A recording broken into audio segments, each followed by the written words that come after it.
आओ बच्चे स्टार्ट करते हैं।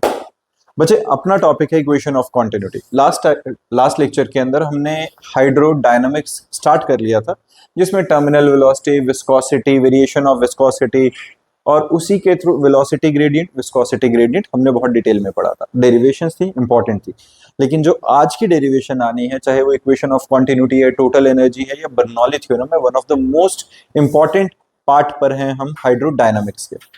कोशिश करेंगे थ्योरी के साथ साथ थोड़े बहुत प्रैक्टिकल करते चलेंगे, जिसके अंदर हम चीजों को विजुलाइज कर सकें और उसके बेसिस पे थ्योरी के और प्रैक्टिकल को आपस में रिलेट कराएंगे। ठीक है, साथ के साथ में पहले थ्योरेटिकली समझना शुरू करते हैं और उसके बीच में ही जहां जहां जरूरत पड़ेगी वहां पे प्रैक्टिकली हम चीजों को देखने की कोशिश करेंगे। सबसे पहले अपने पास आता है बच्चे इक्वेशन ऑफ कॉन्टिन्यूटी। देखो, इक्वेशन ऑफ कॉन्टिन्यूटी का मतलब क्या है? इक्वेशन ऑफ कॉन्टिन्यूटी कुछ ऐसा है जैसे अगर किसी ने थोड़ा बहुत भी पानी की पाइप के साथ पंगे लिए होंगे तो तुमने कभी ना कभी एक चीज नोटिस जरूर करी है।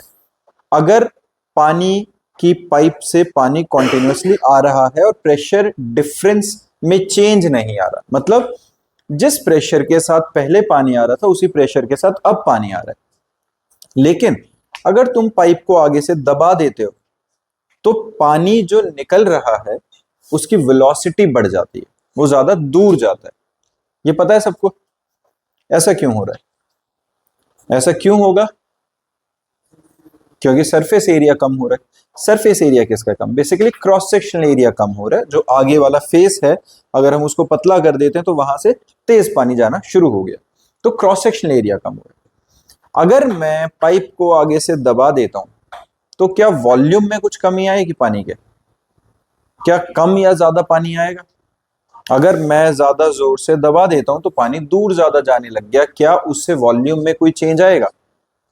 अगर लिक्विड इनकंप्रेसिबल है, जो कि वाटर होता है, इनकंप्रेसिबल का मतलब पानी के ऊपर अगर प्रेशर डालेंगे तो उसकी वॉल्यूम कम नहीं होगी, वॉल्यूम यूनिफॉर्म है। अगर वॉल्यूम यूनिफॉर्म है, लिक्विड इनकंप्रेसिबल है, तो इसका मतलब कि अगर तुम पाइप को आगे से दबा भी दोगे, उस प्रेशर के अंडर आके जितनी वॉल्यूम पहले बाहर निकलनी थी उतनी ही वॉल्यूम अब निकलेगी। ये बात समझ में आई है? ये पॉइंट समझ में आया कि जितनी वॉल्यूम अदरवाइज पानी की बाहर निकलनी चाहिए थी उतनी ही अब निकल रही है, अगर इवन हमने क्रॉस सेक्शनल एरिया कम कर दिया तो भी। ठीक है, अगर हम शुरू करें, let us consider a non viscous liquid in streamline flow through the tube A B of varying cross section. यहां क्रॉस सेक्शनल एरिया ज्यादा है, यहां क्रॉस सेक्शनल एरिया कम है। दिख रहा है? Cross sectional area A1, cross sectional area A2, हमने दोनों पॉइंट्स का नाम A और B रख लिया। जब पानी अंदर एंटर कर रहा है इस ट्यूब के, तो मान लिया यहां से वेलोसिटी है V1 और जब पानी बाहर निकलेगा उसकी वेलोसिटी हमने मान ली है V2। यहां तक क्लियर है बच्चा? A1 A2 V1 V2, बहुत सीधी सी चीज है। अब volume of the liquid entering per second cross sectional area into V1। ये कैसे है? देखो, अगर मैं बात करूं कि volume of the liquid which is entering per second, basically the amount of liquid जो इंट्रोड्यूस हो रहा है एक एंड पे पर सेकेंड के हिसाब से। वॉल्यूम का फॉर्मूला क्या होता है? वॉल्यूम का फॉर्मूला है, हर हमेशा से याद करो, किसी भी फॉर्मूला की तुम बात करो, हर यूनिफॉर्म सब्सटेंस के, यूनिफॉर्म ऑब्जेक्ट की वॉल्यूम का फॉर्मूला होता है base area into height. Pi r square base area into height करते हैं तो सिलेंडर की volume, length into breadth into height, length into breadth, base area, height multiply किया, वॉल्यूम आ गया। तो हमेशा अगर बेस एरिया को, that is cross sectional area को, हाइट से मल्टीप्लाई कर दें तो वॉल्यूम आएगी। अब यहां पर अगर लिक्विड एंटर कर रहा है तो क्रॉस सेक्शनल एरिया कितना है बच्चा? A1। यहां पर क्रॉस सेक्शनल एरिया है इसका A1। तो अगर क्रॉस सेक्शनल एरिया A1 है तो इसकी हाइट कितनी है? हाइट का मतलब एग्जैक्टली डिस्टेंस कितना ट्रैवल कर रहा है। अगर मैं पर सेकंड की बात करूं तो वेलोसिटी समझो, वेलोसिटी क्या होती है बच्चा? It is equal to distance travel per second. यही हुआ पर सेकंड का मतलब, अगर मैं एक सेकंड के लिए बात करूं तो वेलोसिटी और डिस्टेंस बिल्कुल सेम हुए कि नहीं? है ना? अगर मैं एक सेकंड की बात करूं तो एक सेकंड में वो लिक्विड इतना ही डिस्टेंस ट्रेवल करेगा जितनी उसकी वेलोसिटी होगी। ऐसा ही हुआ ना? अगर मैं मान लो गाड़ी में जा रहा हूं और मैंने कहा मेरी स्पीड 60 किलोमीटर पर आवर है, तो एक घंटे में मैंने कितना डिस्टेंस ट्रेवल किया? 60 किलोमीटर। है ना? यूनिट टाइम का मतलब वही हुआ कि जितनी स्पीड है वो उतना यूनिट टाइम के अंदर डिस्टेंस कवर होगा। अगर वेलोसिटी 1 सेकंड की बात करूं तो 1 सेकंड के अंदर मतलब जो डिस्टेंस ट्रेवल्ड होगा, लेंथ ट्रेवल्ड होगी, that should be equals to v। आई बात समझ में? ये पॉइंट समझ में आ रहा है?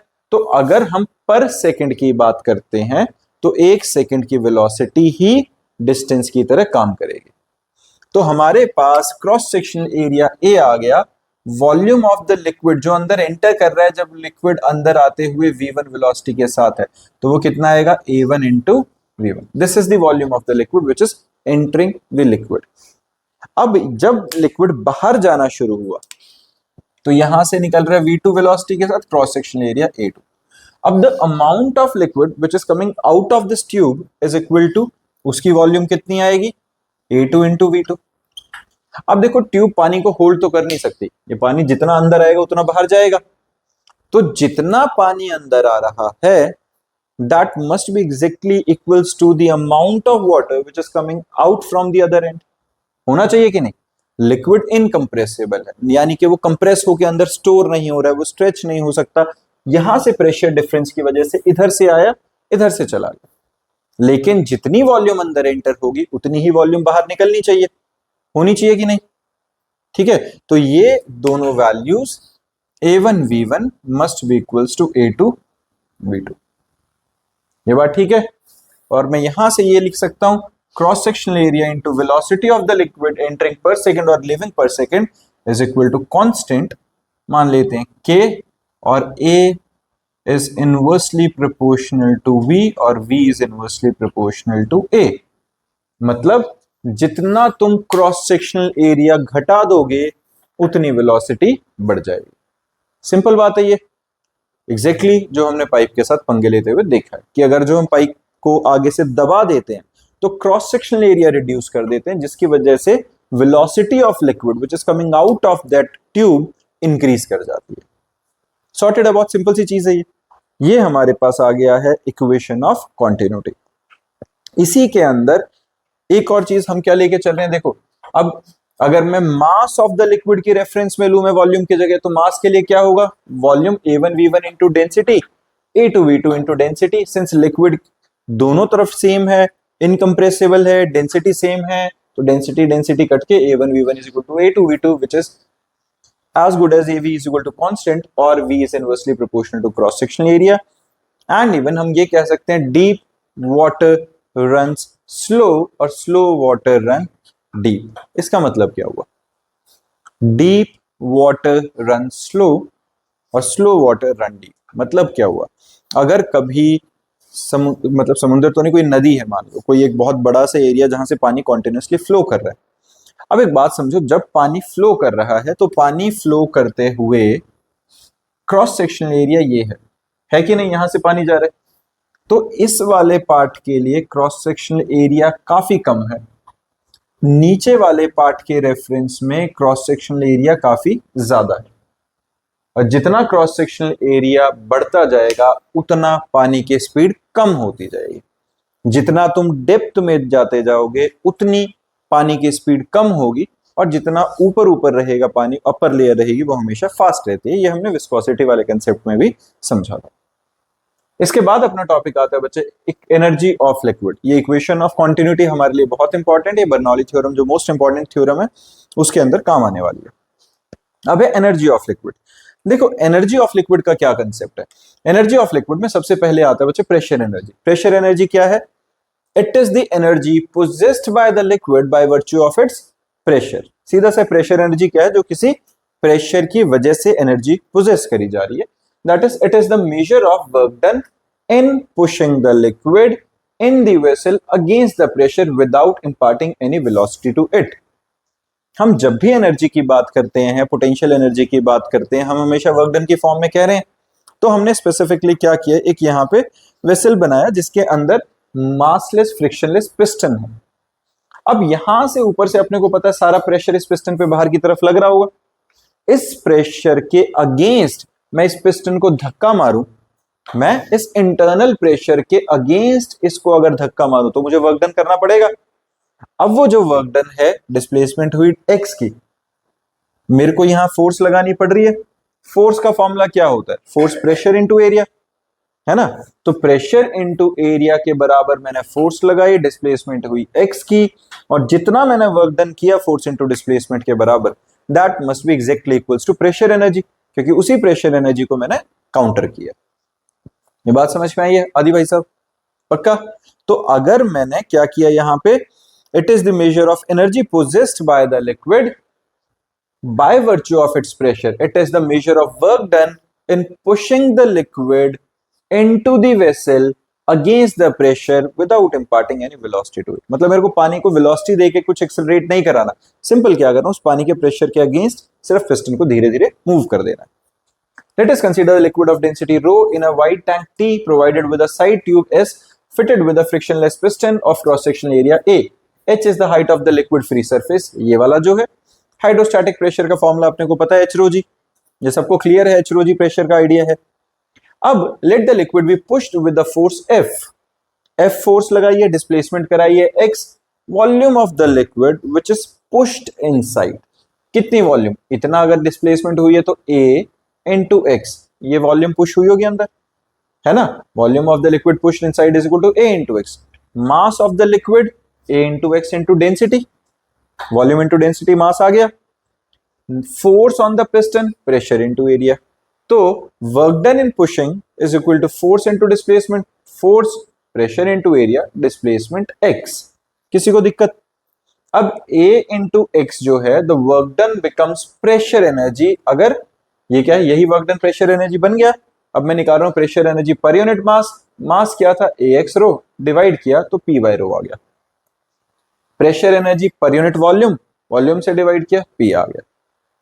बात समझ में आई है? मेन डेरिवेशन यही थी हमारे पास कि जो हमने वर्क डन किया, pressure into area into displacement आया है, this is pressure energy. Per unit मास के केस में मैंने मास से डिवाइड किया, पर यूनिट वॉल्यूम के केस में मैंने वॉल्यूम से डिवाइड कर दिया। क्लियर है? ये हमारे पास क्या आ गया, प्रेशर एनर्जी। पक्का? किसी को दिक्कत इसमें? अब प्रेशर एनर्जी के बाद आती है पोटेंशियल एनर्जी। देखो हम कर क्या रहे हैं, पहले एक बार ही ना माइंड क्लियर करो अपना कि हम फालतू में डेरिवेशंस नहीं कर रहे हैं। इक्वेशन ऑफ कॉन्टिन्यूटी करी, लॉजिक ठीक है, क्रॉस सेक्शन एरिया के साथ वेरिएशन आ रही है वेलोसिटी की। फिर हमने बात करी कि अगर एनर्जी में क्या, अगर वेलोसिटी बढ़ेगी, अगर यहां से आते हुए वेलोसिटी बढ़ेगी तो काइनेटिक एनर्जी इंक्रीज होगी। क्या वेलोसिटी बढ़ेगी, काइनेटिक एनर्जी इंक्रीज होगी? तो काइनेटिक एनर्जी अपने आप तो इंक्रीज नहीं हो सकती, ये तो सबको पता है। एनर्जी बढ़ने के लिए कोई एक्स्ट्रा वर्क डन हो, कोई एक्स्ट्रा एनर्जी कोई और होती जो किसी फॉर्म में कन्वर्ट हो रही होगी, कुछ तो होना चाहिए ना वहां पे। तो उस सारी चीजों को डिस्कस करने के लिए हम क्या निकाल रहे हैं, टोटल एनर्जीज निकाल लेते हैं पहले।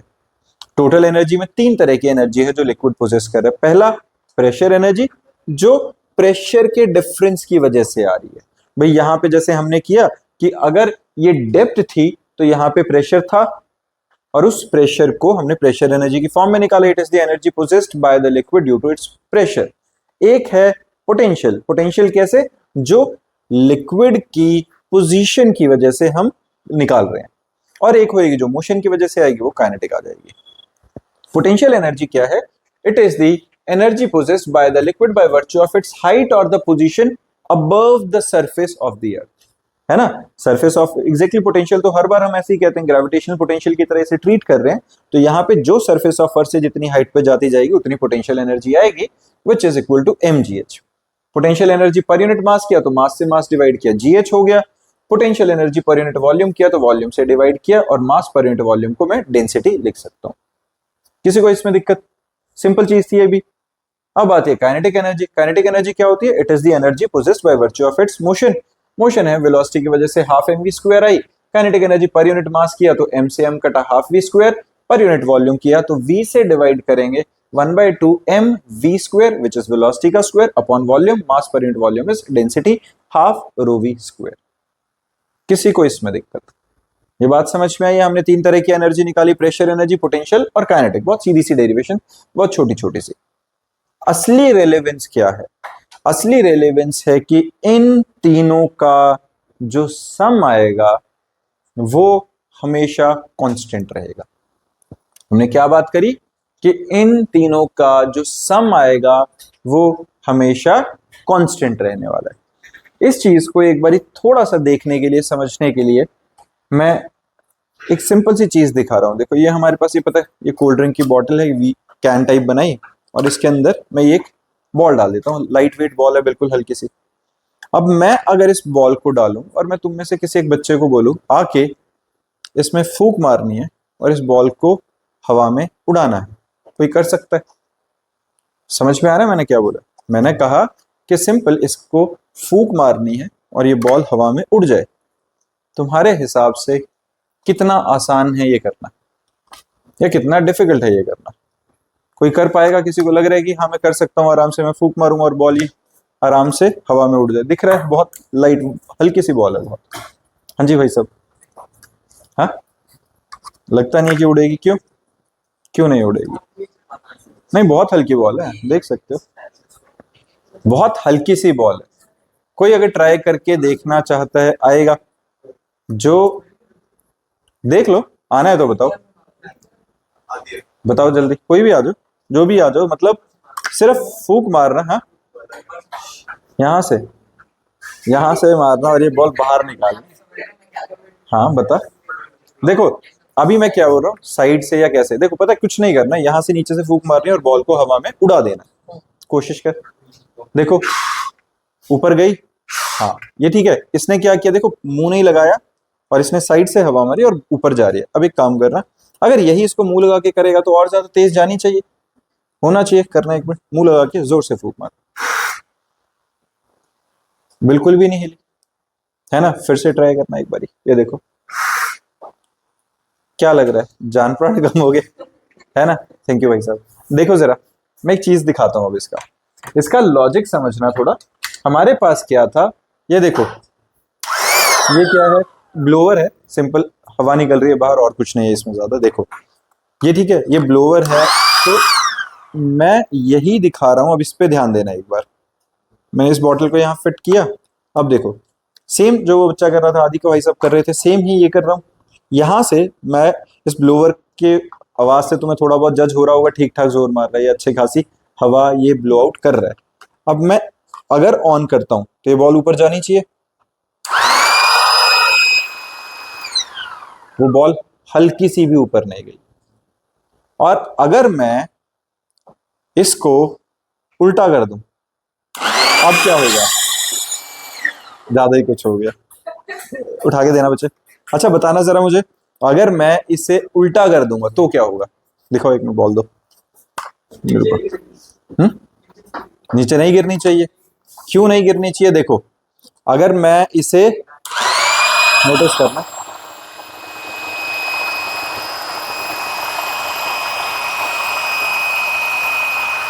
ठीक है, और अब देखो ये क्या हुआ, अब उल्टा ऊपर से नीचे हवा जा रही है, जा रही है कि नहीं? वो ऊपर से हवा इसे नीचे धक्का मारने की कोशिश कर तो रही थी, फिर भी बॉल नीचे नहीं गिर रही है। सक्शन तो क्रिएट नहीं हो सकता ऐसे, सक्शन तो नहीं हो रहा है ना, ऊपर से नीचे की तरफ करके धक्का मार रहे हैं। बच्चे ने कोशिश करी थी, आदि ने, कि ऊपर करके धक्का मारे, जब साइड से हवा मारी थी तो फिर भी थोड़ी पॉसिबिलिटी क्रिएट हुई थी। अगर यही चीज मैं इसके साथ करता हूं, सुन रहे, ये इसके अंदर पतला नोजल लगाया, कोशिश करते हैं। अब जो पहली बारी में आदि ने किया था, मैं साइड से कर रहा हूं, देखना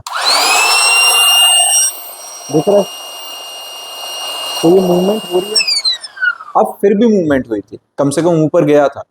लेकिन अगर हमने पूरा इसको यहां से ब्लॉक करके बहुत तेज हवा मारी तो भी ये बॉल ऊपर नहीं गई। और उससे ज्यादा बड़ी चीज थी कि अगर मैंने उल्टा भी कर दिया तो भी बॉल नीचे नहीं गिर रही थी। ऐसा क्यों हो रहा था? कोई समझाएगा? ठीक है, तो यहाँ पे असली कंसर्न है कि जब मैं इसको उल्टा करके भी धक्का मार रहा हूं तो भी ये क्या हो रहा है, ये नीचे नहीं गिर रहा। पहला, नीचे से हवा दूंगा तो ये जाएगा कहां, गरीब? और एक बात बता, नीचे से अभी ऐसे ही करके तो हवा दी थी, तब ऊपर कहाँ गया था? एच पे देंगे तो क्या चाहता क्या, या तो आके बताओ जरा। देखो ऐसा है, ये मैंने इसके अंदर ऐसे करा, और अब आउटर बाउंड्रीज पे कहा, ऐसे साइड में हल्का सा तो किया तो था पतले नोजल से, यहाँ पे ऊपर से। ठीक है, ऐसे बोलो ऊपर से।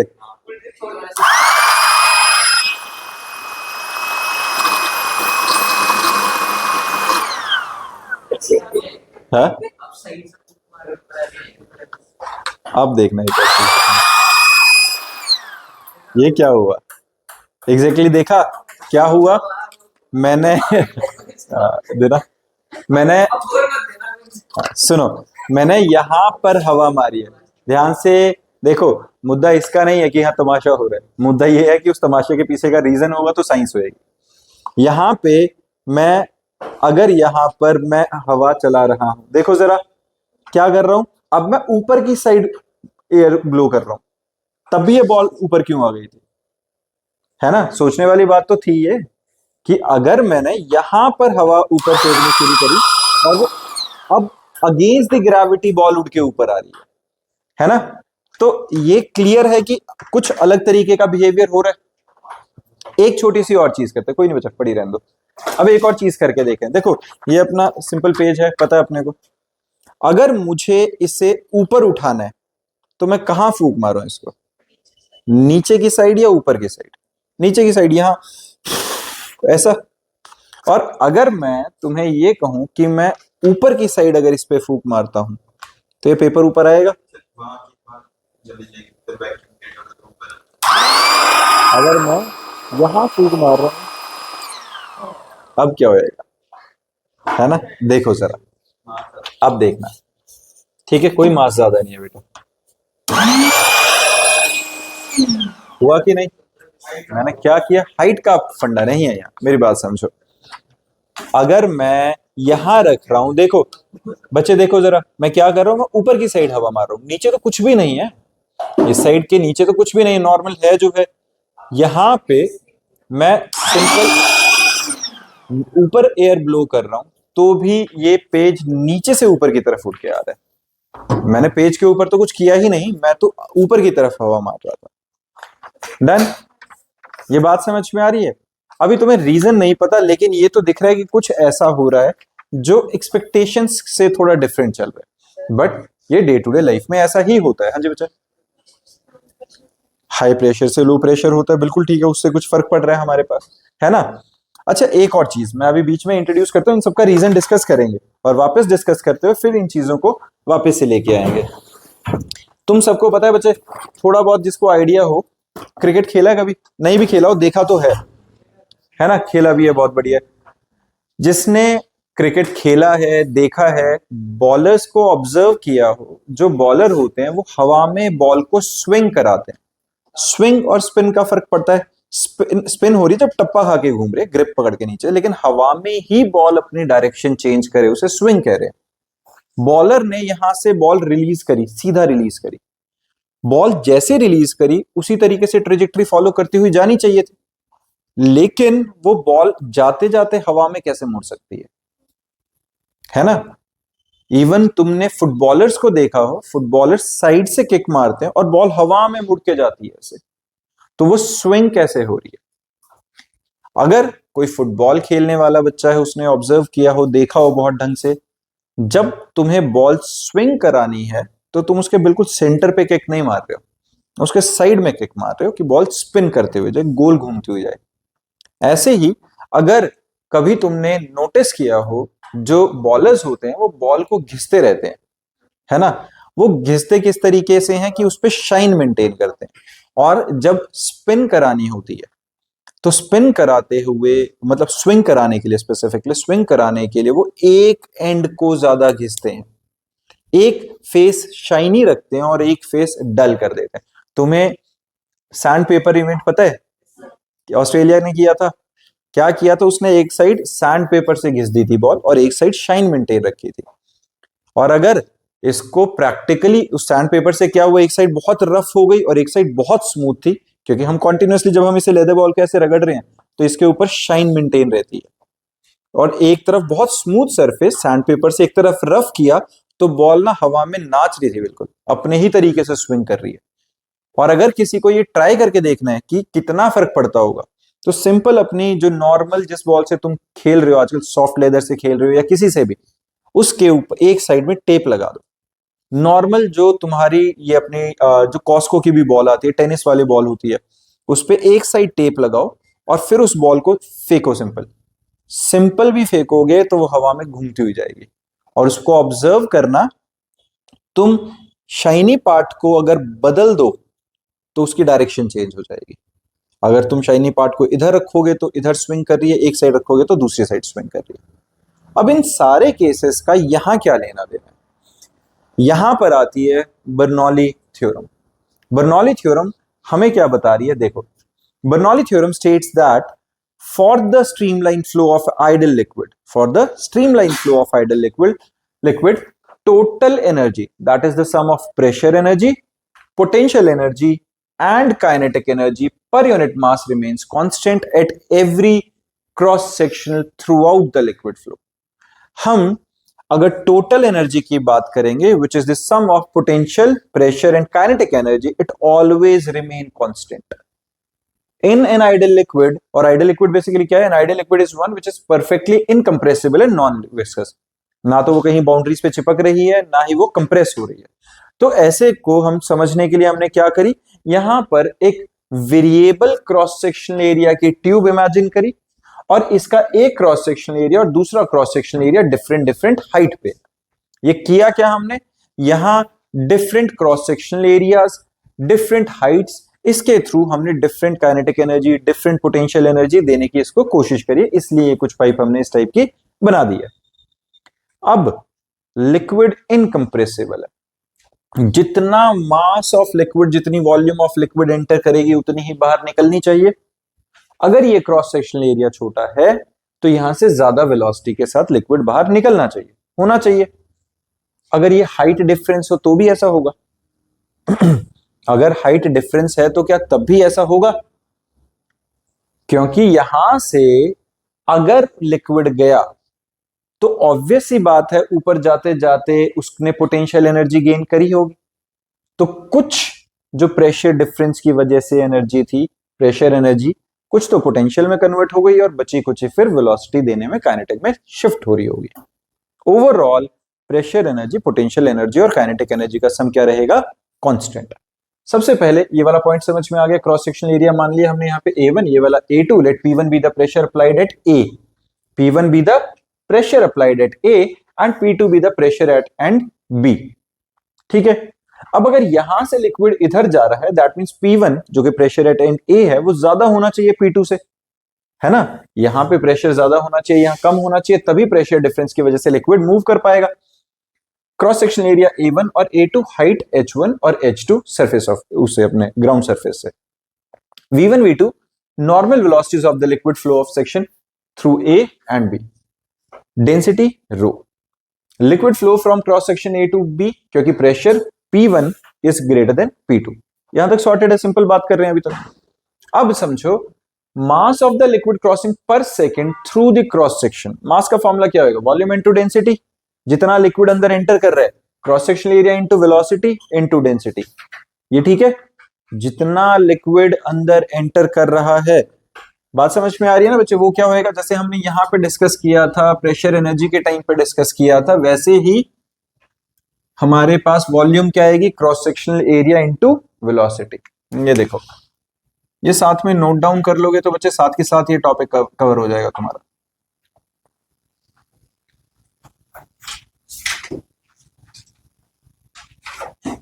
ठीक है, ये देखो इसका जो लेवल है वो H1 मान लिया, क्रॉस सेक्शन आ गया A1, वेलोसिटी अंदर एंटर कर रही है V1।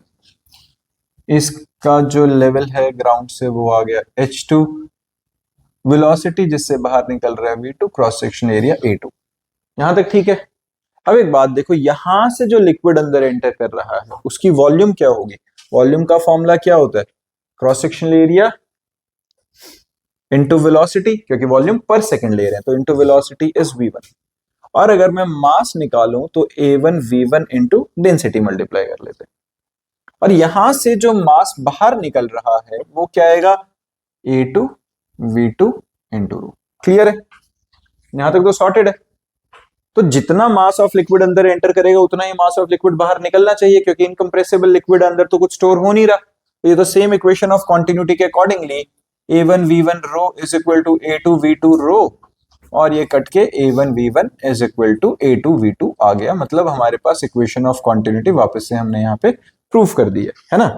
यहां तक बहुत सिंपल चीज है जो अभी हमने करी है। अब हो क्या रहा है, इक्वेशन ऑफ कॉन्टिन्यूटी की वजह से हमें एक चीज तो समझ में आ गई कि जहां पर क्रॉस सेक्शनल एरिया, अगर क्रॉस सेक्शनल एरिया कम है तो velocity inversely proportional to cross sectional है, मतलब यहां वेलोसिटी ज्यादा होनी चाहिए, है ना। सेम इक्वेशन ऑफ कॉन्टिन्यूटी से हमें यह पता चल गया, चलो वेलोसिटी तो ज्यादा होनी चाहिए। कितनी ज्यादा या क्या, अभी देखते हैं। अब हमारे पास है now the force on the liquid at section A. इस वाले सेक्शन पे फोर्स कितना होगा, फोर्स का फॉर्मूला प्रेशर इंटू एरिया, तो प्रेशर इंटू एरिया P1 है।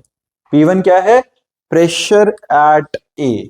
यहां पर इस ए वाले एंड पे क्रॉस सेक्शन पे जो प्रेशर है वो P1 था, बी वाले एंड पे जो प्रेशर था वो क्या है, P2 है, और P1 ग्रेटर देन P2 है, इसीलिए लिक्विड यहां से मूव करते हुए वहां पे निकल पा रहा है। ठीक है, तो P1A is the force on the liquid at A, P2A A2 it is the force on the liquid at the section B। हाँ जी हाँ, इसमें प्रेशर ज्यादा है, कम है, प्रेशर डिफरेंस है, इसी वजह से लिक्विड ऊपर गया। हाँ, एरिया का नहीं, एरिया कम होने से प्रेशर बढ़ा नहीं है वहां। एरिया कम होने से प्रेशर क्यों बढ़ेगा, एरिया कम होने से वेलोसिटी बढ़ गई है, प्रेशर कम है वहां पे। ठीक है ना, ये बात समझ में आई। यहां से प्रेशर ज्यादा, उधर प्रेशर कम है, क्रॉस सेक्शनल एरिया कम हुआ तो वेलोसिटी बढ़ गई है। अब हमारे पास क्या आया, work done per second. Work done per second क्या होता है, फोर्स इंटू डिस्प्लेसमेंट, है ना। फोर्स कितनी है P1A1, डिस्प्लेसमेंट कितनी है पर सेकेंड, वेलोसिटी के बराबर। तो यहां पर जो वर्क डन पर सेकेंड हुआ है, वर्क डन पर सेकेंड, वो क्या रहेगा बच्चे, कितना था, फोर्स इंटू डिस्प्लेसमेंट। फोर्स क्या है, pressure into cross sectional area, displacement पर सेकेंड के लिए वेलोसिटी के बराबर आ जाएगी। क्लियर है ये। ऐसे ही हमारे पास जो work done by the liquid against the pressure, ऊपर जाते जाते लिक्विड पीछे आने की कोशिश कर रहा होगा, यहां वाला लिक्विड, तो वो जो वर्क डन करेगा, work done per second by the liquid against the pressure is equal to P2A2 into V2। ये हुआ कि नहीं, ये भी ठीक है। अब हमारे पास क्या क्या मिल गया हमें, हमें प्रेशर डिफरेंस आ गया, हमें ये पता चल गया कि वर्क डन का डिफरेंस क्या है। अब अगर मैं तुम्हें कहूं नेट वर्क डन कितना आया, देखो एक और चीज समझो यहां पे, अगर मैं रिप्रेजेंटेशन की ही बात करूं, A1 इंटू V1 ये वॉल्यूम आया कि नहीं, A2 इंटू V2 ये वॉल्यूम आया कि नहीं, और जितना लिक्विड की वॉल्यूम एंटर करेगी पर सेकंड उतनी ही बाहर निकलनी चाहिए, इसीलिए A1 V1 A2 V2 exactly volume के इक्वल रहेगा, है ना। तो जो वर्क डन का डिफरेंस है P1V माइनस P2V आया कि नहीं, ये वर्क डन का डिफरेंस है on the liquid by the pressure, by the liquid against the flow. इन दोनों के डिफरेंस की वजह से ही लिक्विड ऊपर फ्लो करके जा रहा है। तो यहां पे हमारे पास net work done on the liquid क्या आया, P1V माइनस P2V। यहां तक सॉर्टेड है, सबको क्लियर है। When mass m of liquid flow in 1 second from A to B, its height increases from H1 to H2। यहाँ H1 से H2 की हाइट पे इंक्रीज हो रहा है। अगर हाइट में इंक्रीज आ रहा है तो पोटेंशियल एनर्जी बढ़ रही है कि नहीं, ये जो पोटेंशियल एनर्जी बढ़ रही है वो कितनी आएगी, mgh1। बेसिकली हमारा फॉर्मूला क्या है, अदरवाइज प्रेशर उसके लिए, एनर्जी के लिए अगर पोटेंशियल एनर्जी की बात करें तो mgh1, और यहाँ पे mgh2। मास मास तो सेम रहेगा दोनों तरफ, तो हमारे पास इंक्रीज चेंज इन पोटेंशियल क्या आया, mgh2 माइनस mgh1। ये बात समझ में आई है। फाइनल पोटेंशियल एनर्जी इस पॉइंट पे ज्यादा है। पोटेंशियल एनर्जी कितनी आई है यहाँ पे, mgh2 क्योंकि हाइट ज्यादा है, यहाँ पे पोटेंशियल एनर्जी कितनी है, mgh1 क्योंकि हाइट कम है। तो ये इन गेन इन पोटेंशियल आया, और हम ये कहें कि इंक्रीज इन पोटेंशियल एनर्जी कितनी आया है, mgh2 माइनस mgh1। यहां तक क्लियर है। और पोटेंशियल एनर्जी के साथ साथ यहां पे निकलने वाले लिक्विड की वेलोसिटी भी ज्यादा है ना, क्योंकि क्रॉस सेक्शनल एरिया कम है तो वेलोसिटी ज्यादा है, वेलोसिटी ज्यादा है तो काइनेटिक एनर्जी ज्यादा होनी चाहिए। अगर काइनेटिक एनर्जी ज्यादा होनी चाहिए तो change in kinetic energy half m v two का square minus half m v one का स्क्वायर। ये दोनों इंक्रीज आए हैं कि नहीं, ये बात समझ में आई है? Increase in potential and increase in kinetic. अब ये इंक्रीज आया क्यों? अगर यहां से लिक्विड जाते हुए ऊपर जाते हुए किसी तरीके से एनर्जी गेन कर रहा है, पोटेंशियल एनर्जी गेन कर रहा है, काइनेटिक एनर्जी गेन कर रहा है, तो उस गेन के पीछे कोई वर्क डन होना चाहिए। तो यहां हमारे पास ये जो नेट वर्क डन है, this is the reason behind the overall increase in potential and kinetic energy. तो हम इक्वेट कर दें। हाँ जी, तो यहां पर हमारे पास जो नेट चेंज इन एनर्जी आई है वो किस वजह से आई है? किस वजह से आई है? Work done by the pressure difference, that is P1V minus P2V। और इसी ने जो ये इंक्रीज इन पोटेंशियल या इंक्रीज इन काइनेटिक को दिया, बेसिकली उस चेंज को इसी ने अकोमोडेट कराया, अकम्प्लिश कराया। तो यहां पे अब हमारे पास क्या आया बच्चे, ध्यान दो एक बार, हमारे पास क्या आया? Work done per second on the liquid is the reason behind the increase in potential and kinetic energy. Done है? तो वर्क डन का फॉर्मूला क्या था? P1V minus P2V। Increase in potential mgh2 minus mgh1। Increase in kinetic half mv2 का square minus half mv1 का square. बिल्कुल ठीक है। अब एक इधर पे इस जगह पे ना एक चीज पे ध्यान देना, यहां पर P1V mgh1 हाफ mv1 ये 1 1 वाले हमने एक साइड कर लिए हैं, और mgh2 हाफ mv2 और P2V उस साइड ले जाके ये एक साइड कर लिया। सिंपल है। तो P1V plus mgh1 plus half mv1 का square is equal to P2V plus mgh2 plus half mv2 का स्क्वायर। सबको mm कॉमन लेके काट देते हैं, तो P1V बाय m रो gh1 हाफ v1 का square, P2V bye m gh2 half v2 का स्क्वायर।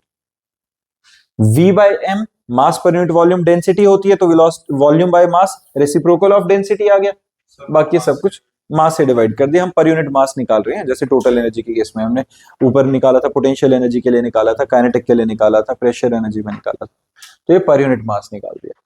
तो P1 by rho plus GH1 plus half V1 का square is equal to P2 by rho plus GH2 plus half V2 का square. Clear है?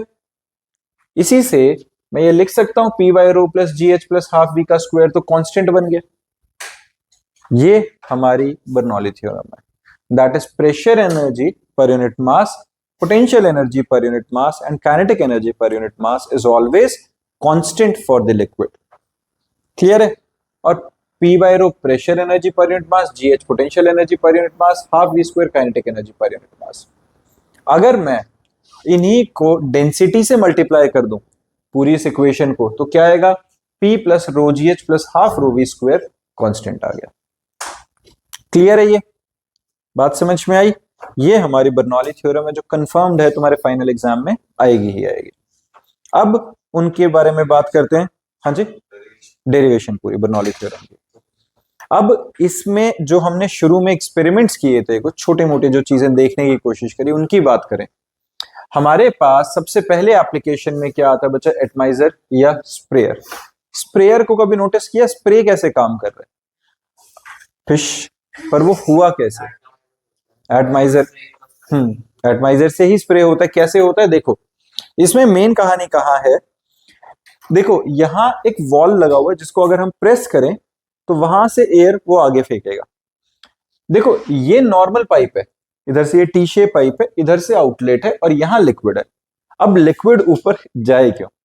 समझो।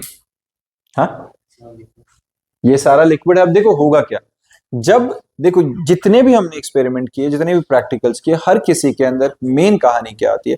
Total energy constant है। अगर हम किसी तरीके से एक जगह से प्रेशर एनर्जी रिड्यूस कर दें तो वहां काइनेटिक या पोटेंशियल बढ़ जाएगी। होना चाहिए ना, क्योंकि ultimately sum of all the energies is constant.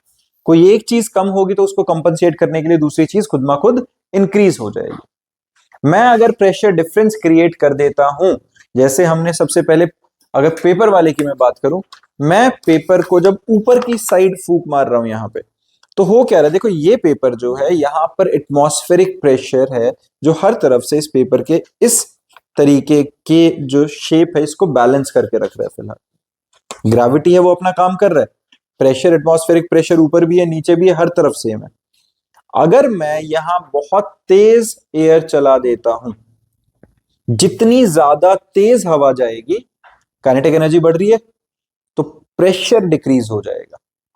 Pressure decrease होगा, अगर यहां प्रेशर डिक्रीज हो गया, यहां तो उतना ही था, प्रेशर डिफरेंस क्रिएट हुआ, high pressure to low pressure इसका मूवमेंट हो जाएगा। जब हमने बॉल की बात करी, इसके अंदर जब हम बॉल डाल के ऊपर की तरफ मैं जब हवा मार रहा था अगेंस्ट द ग्रेविटी बॉल कैसे राइज कर गई, यहां पर जब बॉल थी तो मैंने जब ऊपर हवा मारनी शुरू करी तो हुआ क्या, ऊपर हवा मारने की वजह से ऊपर हाई वेलोसिटी लो प्रेशर, नीचे प्रेशर उतना ही, अभी भी नीचे प्रेशर उतना ही था, हाई वेलोसिटी लो प्रेशर, नीचे लो वेलोसिटी हाई प्रेशर, और वो प्रेशर इसको लो प्रेशर की तरफ फिर ऊपर की तरफ शिफ्ट कर देता और बॉल निकल के बाहर जाती है। जब हमने बॉल स्विंग होने वाले एग्जांपल की बात करी तो एक तरफ जहां रफ सरफेस है, रफ सरफेस की वजह से बॉल की मूवमेंट मुश्किल हो रही है, बॉल के ऊपर एयर का फ्लो कम हो पा रहा है,